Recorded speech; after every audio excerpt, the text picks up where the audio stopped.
Hey, what's up, gamers? We're back in my Minecraft world, and today, I'm pretty sure I'm gonna go gather resources, mostly stone. Yeah, I can actually gather stone now because my pick has silk touch. So that way I can begin working on my new base, which will be built on that snow mountain in this direction. Should be pretty cool. But that's the plan. I'm gonna gather a lot of resources, and depending on how long that takes, we might even begin working on the base. But first we're gonna have to move all of these items, which fortunately this mountain isn't too far, so it shouldn't be terrible. It's just going to be a bit tedious and annoying, but I guess all that's left to do is to start mining. So I will see you guys after my mining session with all the loot that I have obtained. I have successfully completed my mining session, and this is all the loot that I've obtained. There's a lot of stone, which is good because I'm thinking stone bricks are going to be a fairly frequent block. Got 24 diamonds. That's pretty good. Good bit of coal and iron. So overall, I'd say it's pretty successful. I'm gonna smelt all of this up now. And then once everything has smelted, I'm going to begin transporting all of my stuff to the new location where I'm planning on living. And that's gonna be the next project.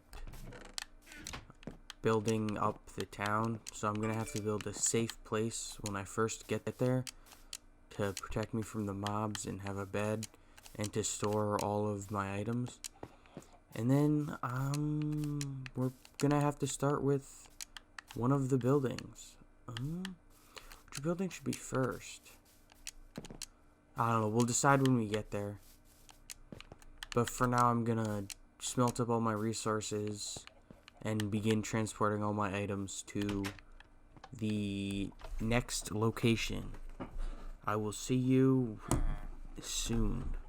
So I have finished moving all of my items from the village to here, and I set up several farms so I'd actually be gaining resources. I did that as I brought the items over, so I wouldn't waste any time. But now I'm just working on making an actual house to live in. This is going to be one of the first houses. This is going to be the first house of the medieval type town I am planning on building. And I imagine it is going to be one of the nicer houses because it is right near the mountain, which is where the castle will be. So that's where the nobles would live, closer to the castle. The less fanciful houses are going to be off in that direction. So, and I think with the style, when we use stone for a nicer house, I'm probably going to use stone bricks. And then the cheaper houses where the peasantry and general citizens would live will be out of cobblestone more than stone bricks, because stone bricks looks nicer and more high quality in a way. So I think that's how the resource breakdown is going to be. And most of the houses are going to have wood, spruce wood primarily, though I will throw in different types of wood to accent it eventually. But for now, I'm going to work on that one house, and then I will show you what it looks like once it has been constructed. Okay, so it appears I forgot to record the audio, so I'm just gonna do a voiceover after it was recorded and explain what is happening. So I finished the house, and I decided to use andesite in the roof to accent it. because when it was just stone brick, there was too much stone brick, so it just all blended together. And I went for this A-frame roof, I believe, which took longer than I care to admit because I'm kind of an idiot. And I laid out the path so that it looked like more worn down and smaller when it goes to the door. And I tried to add the flower pots up there to break apart the wall, because looking at just flat color is distracting. And you can see that with the roof, it's all one color. So in the future, I plan on looking for different types of wood, probably dark oak, to put in there to break up the roof. And then on the inside, I added the little balcony up there so that it still maintained the grand, tall feeling of openness, which I figure a noble would have. So that's just why it's a balcony rather than another floor. And I'm gonna add a second bed, but haven't gotten there yet. And then there's little storage in here. I used barrels because they look cool and they could be placed right up against the ceiling. And yeah, there's this little enclosed garden-ish area, and I'm gonna add a garden and flowers along there because it'd be nice to add a splash of color. But I felt like this just helped to break up the landscape around it and make it more interesting. And then it was more than just a rectangle. And then with this path, I decided to use the smooth stone on the outside with the stone brick in the middle, and then have the chiseled stone right every 3 blocks. And that's only going to continue in the rich noble area, and it's going to break down when it gets to a lower class area. So there'll be no chiseled stone, and eventually it'll become cobblestone. And if I decide to go all the way, there may just end up being gravel and dirt paths. But for now, this is how it's going to look. And yeah, I'm pretty proud of the house. And so far, it just sort of sits there out of place because there's no other houses. And all this stone is going to be changed to grass later on. I just didn't get to it yet because I don't really like the look of the stone in the floor. And I think the next project is going to be in this area, this little cave. It's going to be a blacksmith area with a mine nearby, and I think it's gonna be, and deeper in here somewhere is gonna be the nether portal. I think back there is gonna be where the nether portal is, somewhere in here. And you're going to access this through the blacksmith area. And I think that's, it fits to have it, like, embedded in a cave. It's cool to do that. But, yeah. That's it for the blacksmith area. And then in the surrounding area, I'm going to keep houses of a similar style in the immediate vicinity. But it's going to change. The farther away you get from here and down in that direction is going to be lower class. And I think it's going to be really cool with the castle overlooking the Central Valley. But that's just my opinion. And that's it for now because I don't remember what else is in this clip. I sincerely apologize for not recording because that's kind of dumb of me. Okay, so the next plan is going to be a wharf out here, and it's going to wrap around the coastline there, and up around, I think past the little inlet, there'll be, so down here will be the lower class and dirtier, dingier portion of the wharf or dock. And I'm not sure how far into here it'll extend, but I'm thinking out there will be a lighthouse right there, because that'd be a cool place for a lighthouse, and it'd stand out. But yeah, so it'll be nice to have a wharf over there, because then it'll give reason to come out here. and that means that running up to the wharf will be a lower class area. But I'm thinking I'm gonna have to take out some of these hills so that it's not a drastic drop off from the town to the wharf. Like this hill I'm running on is probably gonna be shortened because it's just awkward, but that hill behind me will probably stay. I'll make a better transition down though. But like, see, things like this just don't really work. It makes it awkward to get around, and it doesn't really seem super great, but it's still gonna be nice to have the variation in height. I just have to work on it more. And then the whole town will feel more coherent and put together instead of just like different like areas. If they all flow together, it'll be nicer and more consistent and coherent.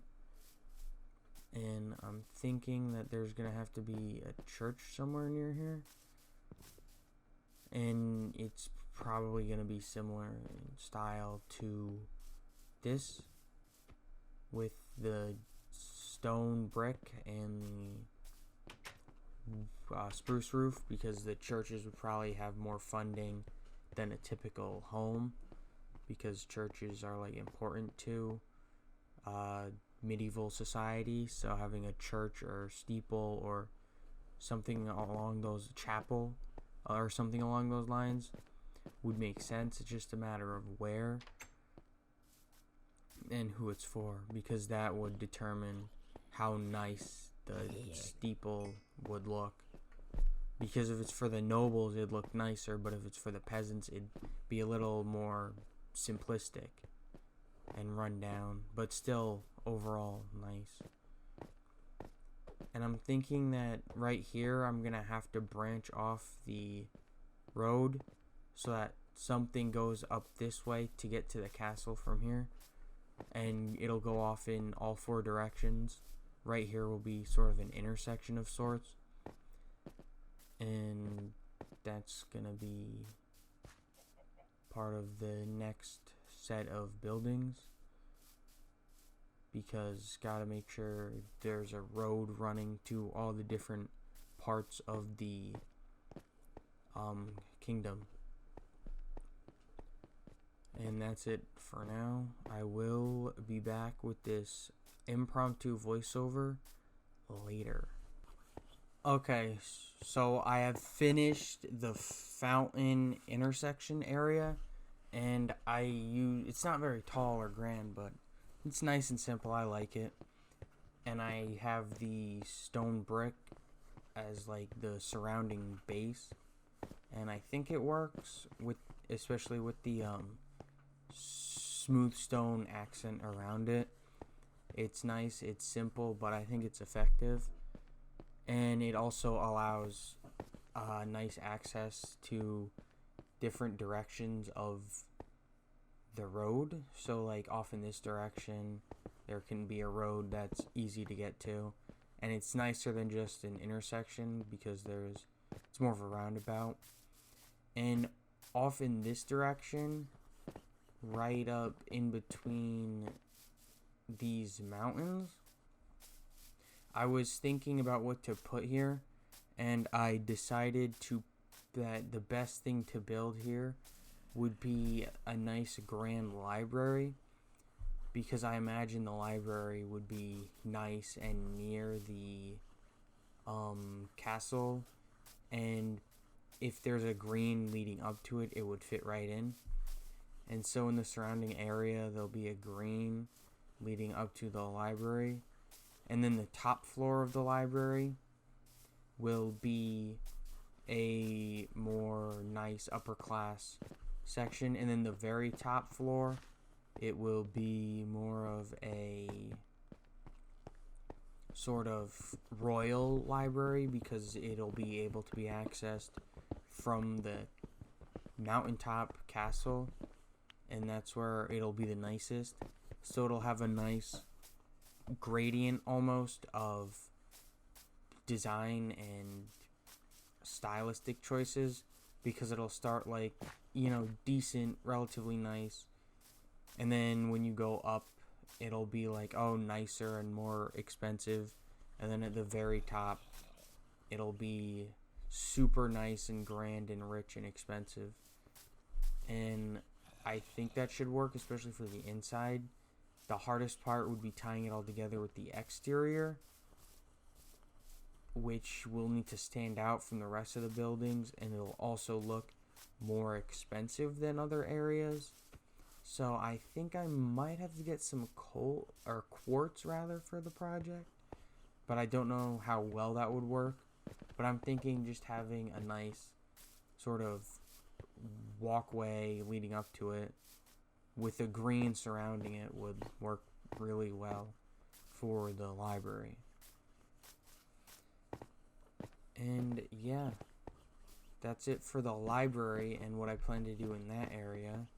It'll also provide access to the castle, so that's nice to have. And then this is the blacksmith area, which I finished. I put the andesite all around places with open flames because it seemed, I don't know, to work nicely there. And the biggest issue is going to be connecting the road from the fountain to the blacksmith area and then to the library, because there's the mountainside cliff in the way and it's kind of awkward to get around. But I'm thinking that if I curve it properly and have it be a gradual curve and not a hard corner, it should work, because that seems like it'd make the most sense for the castle or kingdom road. Alright, so I was thinking, and right here in the blacksmith area, at the front of it, I believe I'll have some sort of storefront where all the goods that a blacksmith would make would be on display and sold. So that means that it will have to extend out somewhere, probably through this cave opening, and will connect up to the path, which will have to wrap around this cave or this cliffside. So I can't really make the blacksmith storefront until I finish the path, and I'm gonna have to properly angle it and make it so it's a smooth transition.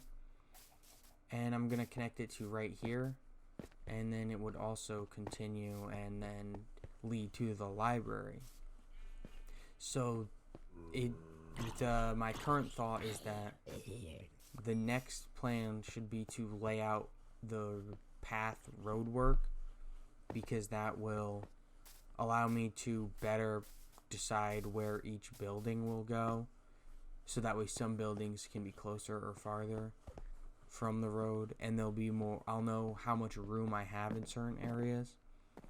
So that's probably the next plan, to make the paths, and it'll decide where certain buildings go and how big the green can be.